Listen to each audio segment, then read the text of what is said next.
A very warm welcome to you all. Our guest tonight is Iana Vroublevskaia.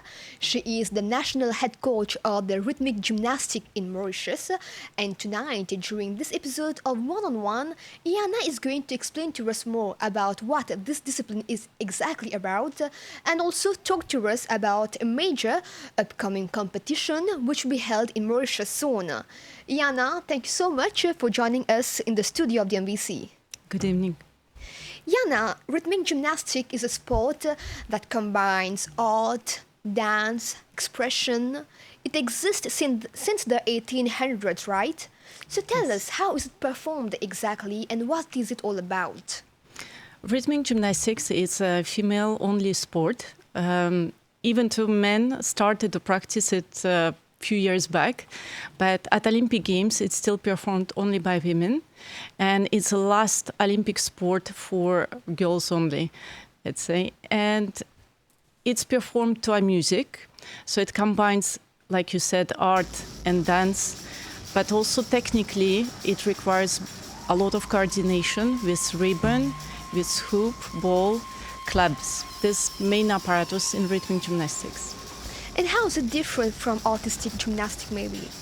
A lot of people sometimes they get confused because rhythmic is coming with the music, so rhythm, you have to think about that. And artistic is performed by men and women, so it's on some apparatus. In rhythmic gymnastics, we have apparatus that we are handling. So it's only music and apparatus that we catch, we throw, and do different manipulations. But in artistic gymnastics, there is wall, parallel bars.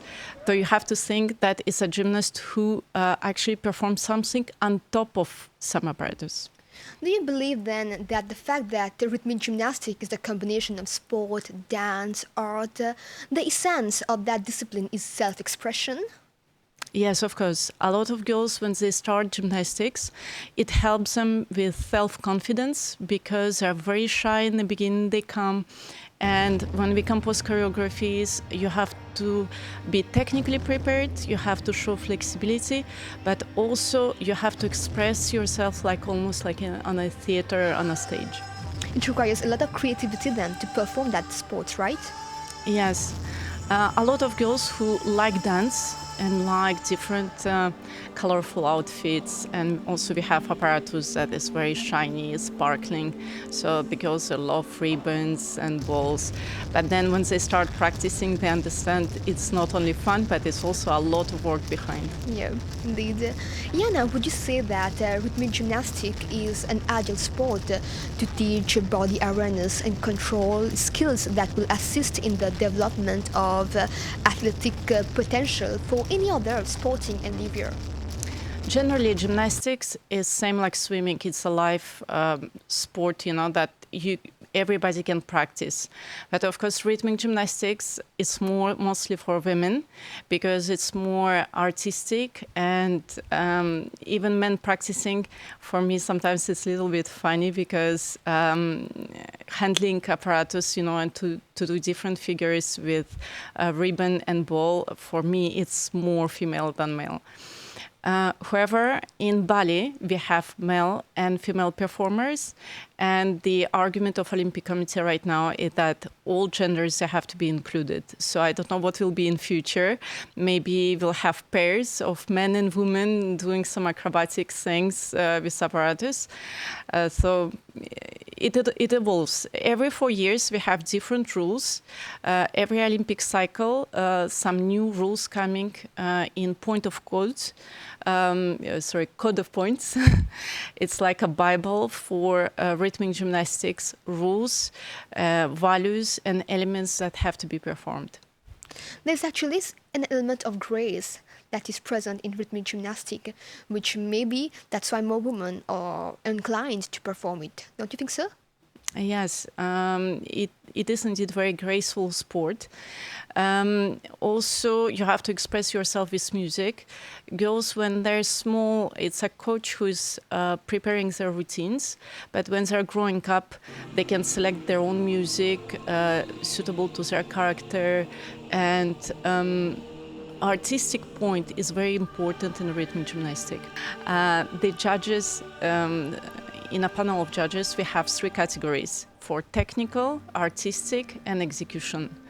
The artistic point, it will be for choreography and the self-expression and coordination of elements with the music.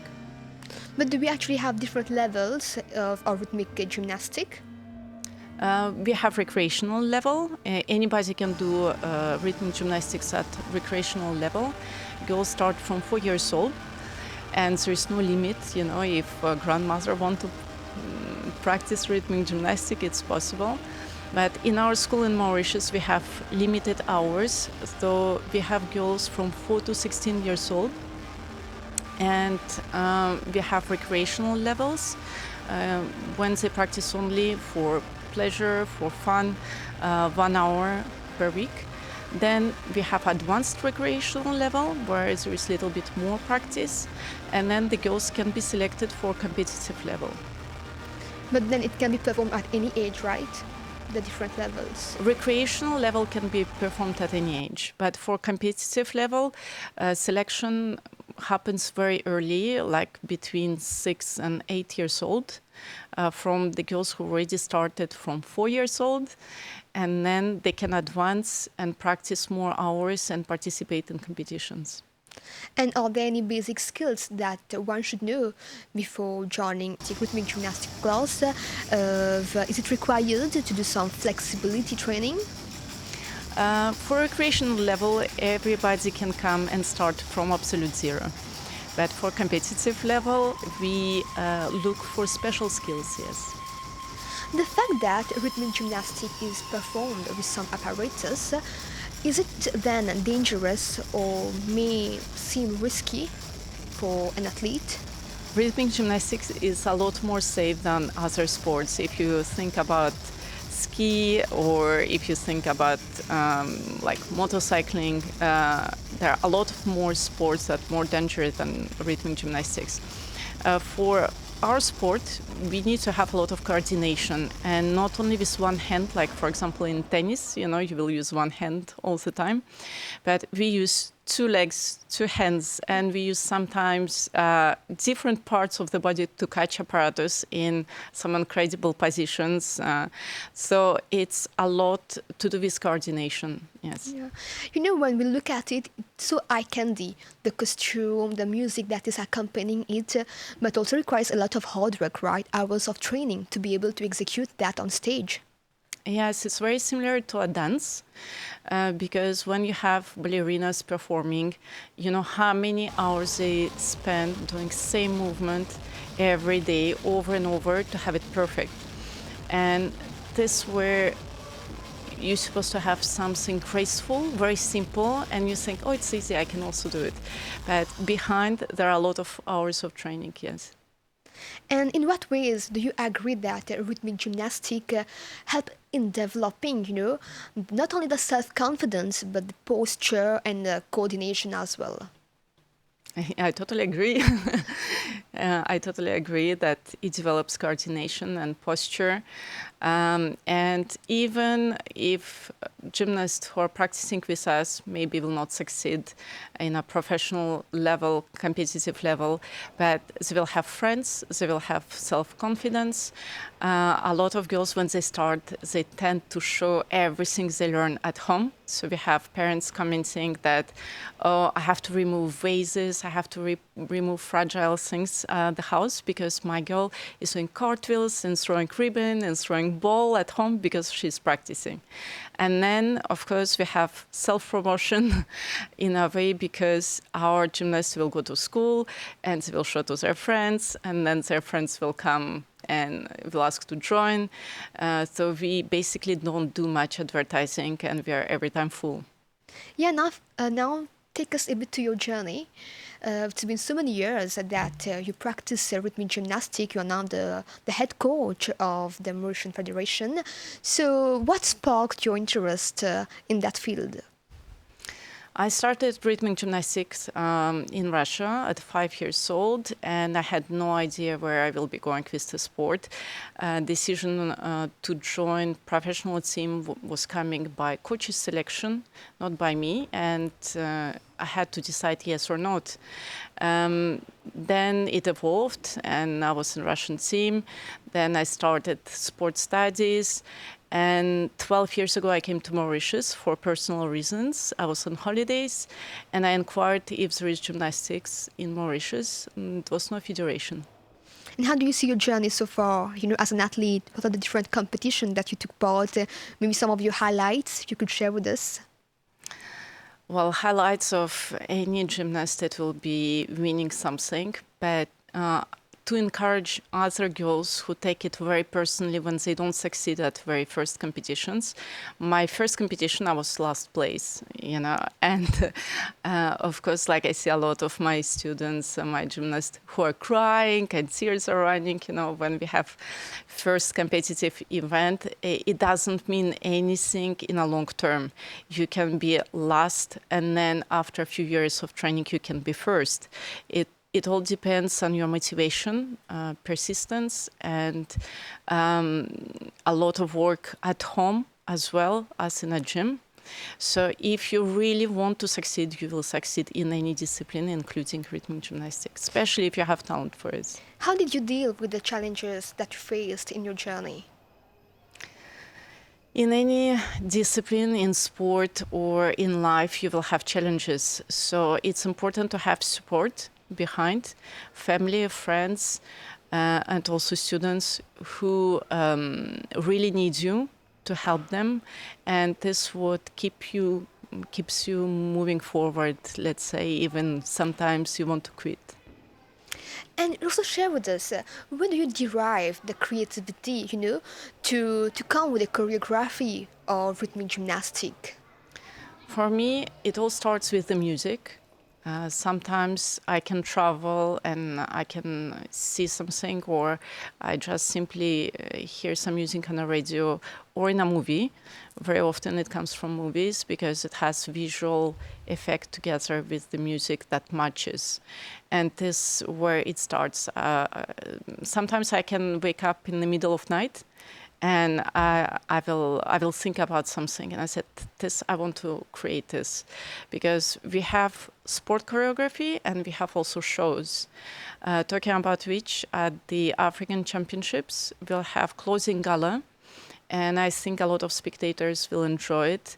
It will not be long, but we put together gymnast, aerial gymnast, and also majorette from Queen Elizabeth College, because again, when I heard one music, I said, this music, it has to be performed by majorette, aerial, and gymnasts together. So it was like music that guided me to create something. And then also it was connected with Africa, Mauritius. So I hope the spectators will appreciate. You've also founded your school, right? Well, the first school of rhythmic gymnastics in Mauritius years back. What pushed you to open that school? Nothing really pushed me. It was You wanted almost to by share accident. your knowledge with others, right? Share that passion. Yeah, because it was not existing in Mauritius. It was from absolute zero. And I like challenges. I'm an ambitious person by nature. So if I start something, I want to have some result at the end. So it was a challenge to come from zero to a competitive level. And did you expect that throughout the years you will get so many students, will gain so much, so much appreciation, and will reach this level today? No, I had no idea. I had no idea how long I will stay in Mauritius when it's all started. And how do you see the level now of the participants of the passionate of rhythmic gymnastic now? How do you see that in Mauritius? I see a lot of passion in younger generation, let's say girls that are born 2016, 2015 is currently my favorite age, because when they come, there is a sparkle in their eyes, so they really want to do it. And when I say it's time to go home, they still want to stay. But do you think that throughout the years, rhythmic gymnastic has evolved? Do you wish for it to evolve? Yes, of course. If you are talking about international level, we had a lot of changes in rhythmic gymnastics, and I think it should improve even more because a lot of artistic sports, they take into consideration spectators, and it has to be more understandable to the public. And I wish that rhythmic gymnastics will take same path like figure skating, for example, where during competition, commentators, they put on a screen actually the process of judging. So we can see different elements and how they judged, what is the value for each element, and then the public understands the final result. In rhythmic gymnastics, it's very complicated with judging, and spectators sometimes they cannot get why this gymnast was the best. But do you only teach rhythmic gymnastic or the types of gymnastic also in your class? No, I'm fully dedicated to one discipline. In rhythmic gymnastics, we have different aspects in preparation, starting from classical dance as a base. Then we integrate different styles of dance as well. Often we actually invite different dance teachers to work with us and to collaborate for choreography compositions. Also, we do a lot of physical preparation. So there are different things at once. If you think that twirling ribbon for 1 minute, 30 seconds, it's easy, and then somebody should try it at home because then you will understand why you need strength in your arms and why you have to jump also. You have to be physically ready to do different movements at a very fast pace. Iana, share with us how your class is conducted though. Is there any requirement for age? How does it go? As I mentioned already, girls can start at 4 years old. And in the beginning, everybody at recreational level practice only 1 hour per week. Then if the girls really like it and they want to take it more seriously, and the coach is also recommending the same for parents, then they can advance in different level and practice more, 2 hours, 3 hours per week. And competitive level, they practice between 4 to 12 hours per week, depending on their age group. In rhythmic gymnastic, as we see, the costume has also a very important place, you know. That's what drew the attention of the audience. So tell us, how important do you believe that a performer should, take into consideration the color of the costume as well? Yes, everything is important, and color of apparatus and color of costume. And it's not just because you like this color. It has to relate to a music, because every single routine, it has to be like a mini show. It's a performance that has to describe the music, why you selected this music, so why you selected this color.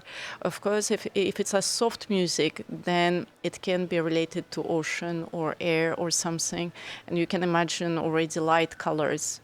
But if it's a tango, it's a passion, so it will be a red, bright, black, and music and movement will be different.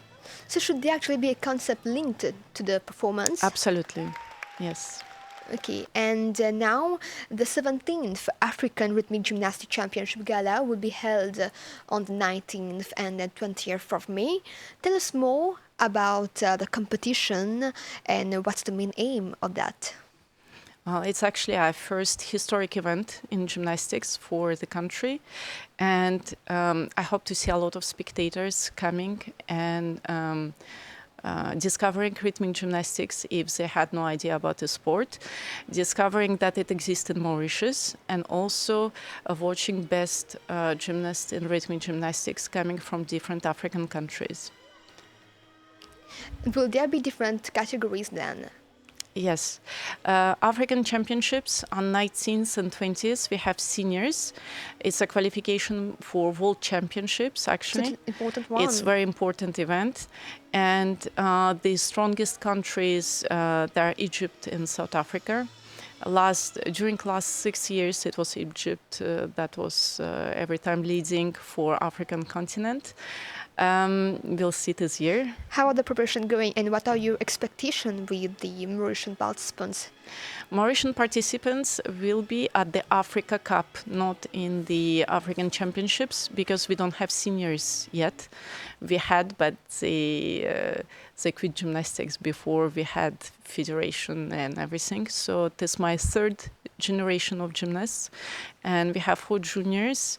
They will be presenting each one routine, because country can present only 4 routines in a Junior Africa Cup. And they will be competing on 20th, I believe, in the morning. We'll have a detailed schedule tomorrow. Iana, you are the national coach of rhythmic gymnastics in Mauritius. You've been performing rhythmic gymnastics for so many years. But now, what are the changes that you wish, to bring in the perception of that sport here in the country? If we are talking about Mauritius, a lot of people, they still not aware that it exists here. So the best is to promote. This event is an occasion for public to come. It's a family event. They can come with children, they can come parents, grandparents, everybody welcome to visit. We are actually drawing toward the end of this episode, but before that, Iana, is there any particular event besides the Africa Championship that will be coming up and you are preparing for that, even our athletes? Yes, right after the African Championships, we'll have sports awards, and I think we'll be performing at this event. During many sports awards, our gymnasts already participated, but they were not competing at that time. It was only beginning of rhythmic gymnastics, and we were doing only stage performances. But now they will compete not only as performers, but also the first participants at FIG event.